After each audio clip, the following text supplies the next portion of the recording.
Hi, this is Anthony Anderson from Anacostia, the web series. I'm reporting for We Love Soaps TV here in my hometown of Washington, D.C. at the Smithsonian, where today, daytime television finally got its due as luminaries such as Susan Lucci, Alex Trebek, Phil and Kathy Parker from Barney all were here to announce plans for an exhibit recognizing the best in daytime television. And this is what we found.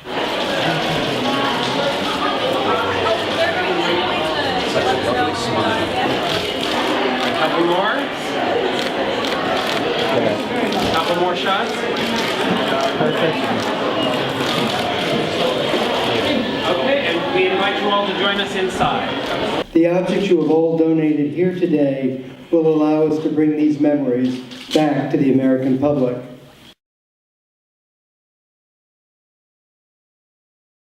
Anthony Anderson for We Love Soaps, standing here with soap opera legend, diva. So many adjectives can describe this woman. Emmy Award winner, the amazing, the incomparable, Susan Lucci, Erica Kane. How are you today? I'm wonderful, thank you. Couldn't be better. I just want to start off this interview by saying what a huge fan that I am personally of yours for so many years, and the adventures of Erica Kane. I have to say, how honored are you that daytime, especially daytime dramas, that sometimes a lot of people don't feel as though they get the proper respect that they should, is now being inducted into the Smithsonian. How happy does that have to make you? You're exactly right. I am so thrilled. There really aren't words. I said in my remarks, Agnes and I knew because the public was embracing us in such a way that had never been done before. And VH1 and MTV and Barbara Walters, all of them, all the fans, all the viewers, letting us know that we were indeed part of American culture. As I said, that gentleman who came through on my book tour and said, Susan, they tell us that cotton is the fabric of our lives, but really it's all my children. We knew it. The public knew it. But how spectacular that the Smithsonian, which is as high as you get in our American consciousness of American culture. Absolutely. That they are honoring the legacy of daytime television. Absolutely. Now, I could not be a true All My Children fan without asking you the question that I'm sure you've been asked 3 million times since everything has gone to the web. Will Erica Kane be making an appearance in Pine Valley while All My Children is now on the web? I hope so. I'm trying, and they are trying. There's a lot to work out simply because when they went into production, I was in Atlanta working on the new Mark Cherry series, Devious Maids, and now I'm about to start season 2 on my investigation discovery series, Deadly Affairs, next week in New York. So that's a lot of complicated scheduling. Plus, All My Children's schedule is also complicated and challenging because they work 5 weeks on and 5 weeks off. So trying to marry those two things, that's what the challenge is, and that's what we're going to try to make happen. Absolutely. Now, speaking of Devious Maids, congratulations on working with Mark Cherry, who is, the upper echelon of television right now. Tell us a little bit about your character from Devious Maids. Well, I love the character I play. I play Geneviève de la Tour. Wow. Yeah, exactly. And when I read the script, I was in New York and Mark was in LA, and I wasn't sure how he would pronounce it. And when I went to LA to audition for Mark, in our first remarks, he said, well, Geneviève, and he started to give me his vision. And I said, oh, Mark, I am so thrilled that you're calling her Geneviève. And inside I was thinking, for me to have been playing Erica Kane, which was such a fabulous name.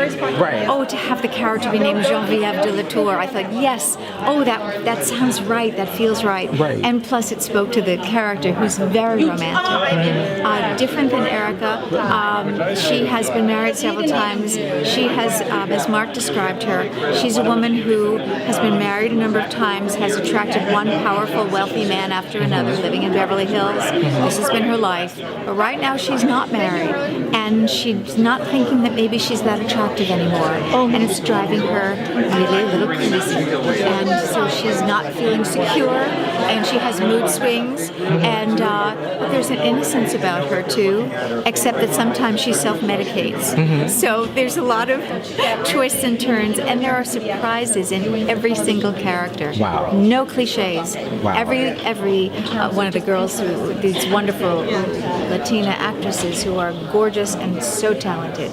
Every one of them is multidimensional. Every one of us who are the Beverly Hills household owners, we are also very multidimensional. So it's as good as it gets. Classic Mark Shurry television. Yes. Now, Miss Jean Cooper, may she rest in peace.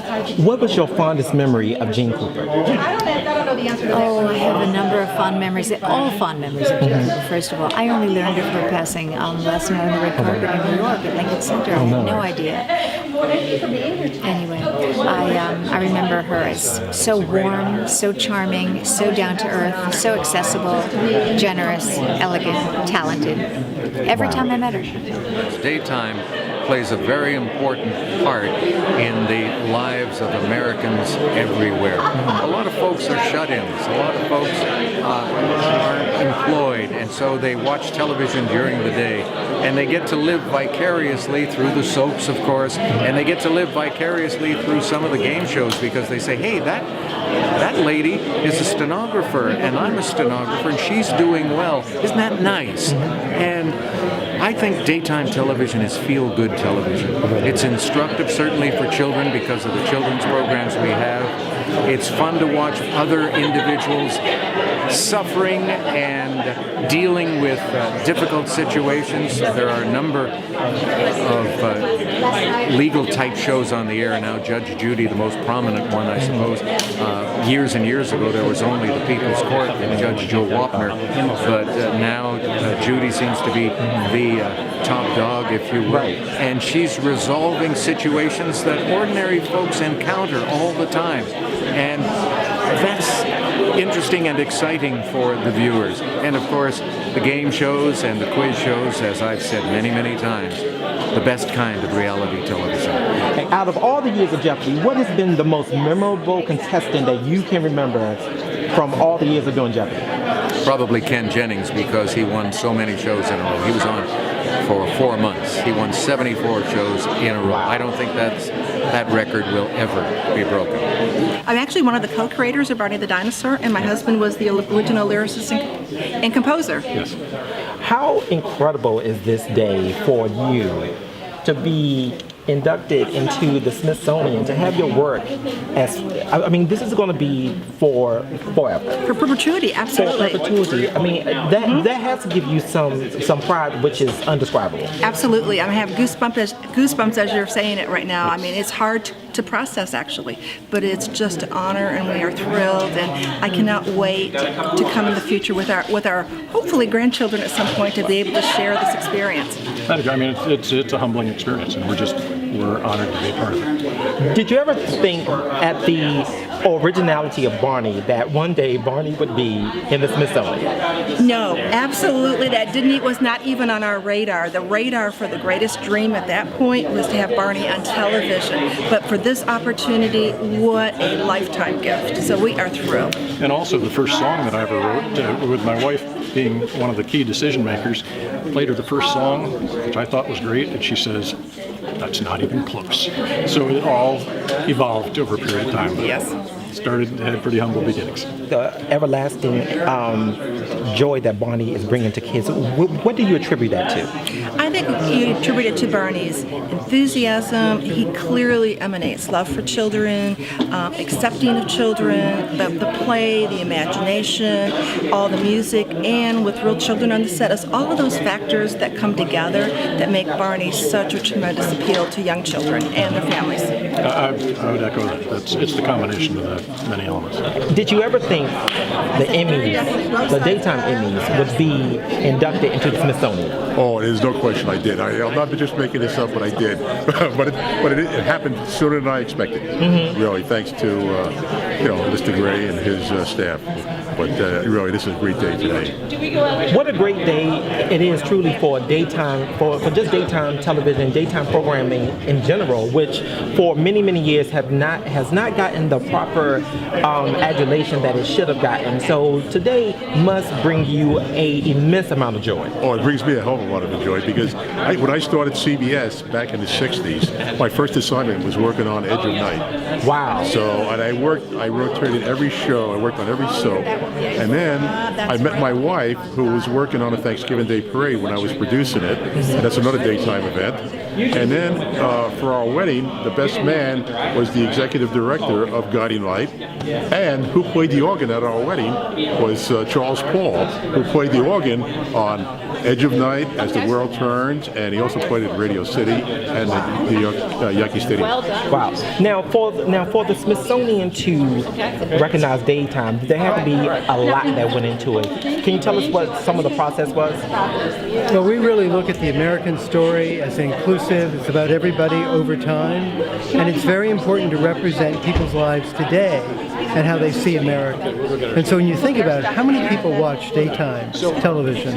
It's imperative for us to have collections so we can tell those stories. Now, this year's Daytime Emmy Awards will be held in Beverly Hills on June 16th at the Beverly Hilton Hotel. It'll be broadcast live 5 o'clock Pacific time on HLN. Now, one last question I have to ask you.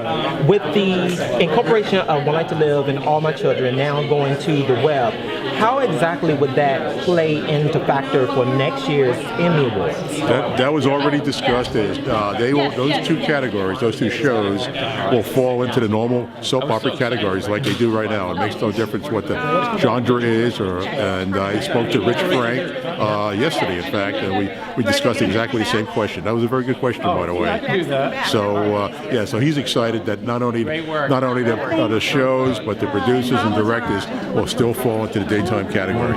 Yes.